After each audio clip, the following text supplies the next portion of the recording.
In Istanbul in Turkey, there is a famous library called Mektebi Sultaniye which is reputed to have the largest collection of ancient West Asian literature. In the Arabic section of that library is an anthology of ancient Arabic poetry. That anthology was compiled from an earlier work in AD 1742 under the orders of the Turkish ruler Sultan Selim. The anthology is known as Siyar-ul Local. It is divided into three parts. The first part contains biographic details and the poetic compositions of pre-Islamic Arabian poets. The second part embodies accounts and verses of poets of the period beginning just after Prophet Muhammad up to the end of Bani Umayyad dynasty. The third part deals with later poets up to the end of Caliph Harun al-Rashid's times.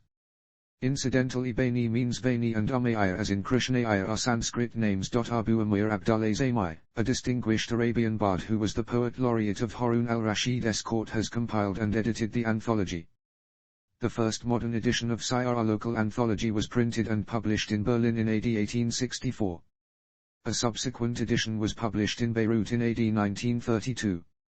This work is regarded as the most important and authoritative anthology of ancient Arabic poetry.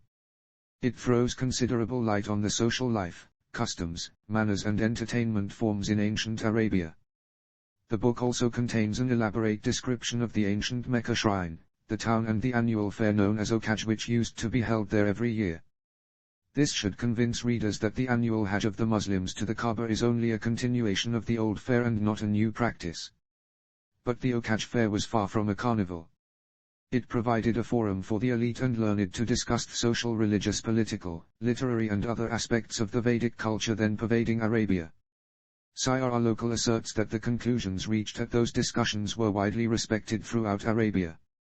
Mecca, therefore, followed the Varanasi tradition of providing a seat for important discussions among the learned while the masses congregated there for spiritual bliss.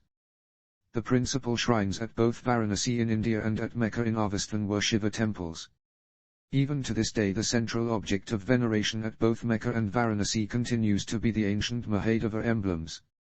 It is the Shankara stone which Muslim pilgrims reverently touch and kiss in the Kaaba. As the pilgrim proceeds towards Mecca he is asked to shave his head and beard and to don a special sacred attire. This consists of two seamless sheets of white cloth.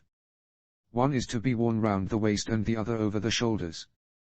Both these rites are remnants of the old Vedic practice of entering Hindu shrines, clean-shaven and with wholly seamless spotless white sheets. The main shrine in Mecca which houses the Shiva emblem is known as the Kaaba. It is clothed in a black shroud. This custom could also originate from the days when it was thought necessary to discourage its recapture.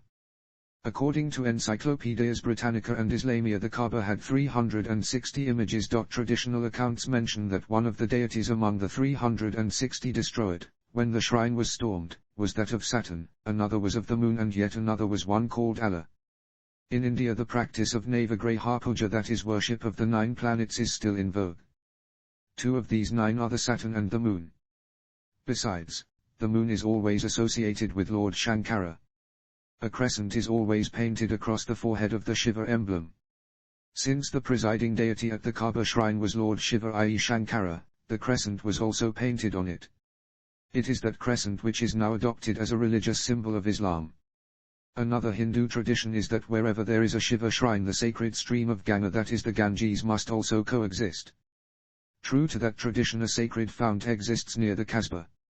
Its water is held sacred because it was regarded as but another Ganga since pre-Islamic times. Muslim pilgrims visiting the Kaaba shrine go around it 7 times. In no other mosque does this perambulation prevail. Hindus invariably perambulate around their shrines. This is yet another proof that the Kaaba shrine is a pre-Islamic Shiva temple where the Hindu practice of perambulation is still meticulously observed. Allah is a Sanskrit word. In Sanskrit Allah, Aka and Amba are synonyms. They signify a goddess or mother. The term Allah appears in Sanskrit chants while invoking goddess Durga, i.e. Bhavani. The Islamic word Allah for God is therefore not an innovation but the ancient Sanskrit appellation retained and continued to be used by Islam. The 7 perambulations too are significant. At Hindu wedding ceremonies the bride and bridegroom go round the sacred fire 7 times, the Sapthapathi. The practice of 7 perambulations around the Kaaba shrine in Mecca is, therefore, a Hindu Vedic custom. It is also a proof that Mecca was Makha, or the shrine of the sacred fire around which worshippers made 7 perambulations.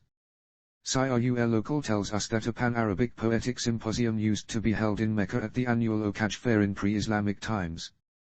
All leading poets used to participate in it. Poems considered best were awarded prizes. The best poems then graved on gold plate were hung inside the temple. Others etched on camel or goat skin were hung outside. Thus for thousands of years the Kaaba was the treasure house of the best Arabian poetic thought. This tradition was of immemorial antiquity. But most of the poems got lost and destroyed during the storming of the Kaaba by Prophet Muhammad's forces. The custom of conducting a poets' conclave is of Tamil origin and it is called Tamil Sangam. Tamil history is split as Sangam era and later poems. Obviously this indicates the Dravidians' influence in the Middle East. This must have happened when Shiva and his son Ganesha left the south due to a tsunami and travelled towards the Middle East. More at Ramanis blog at www.ramanisblog.in. Ramanis blog.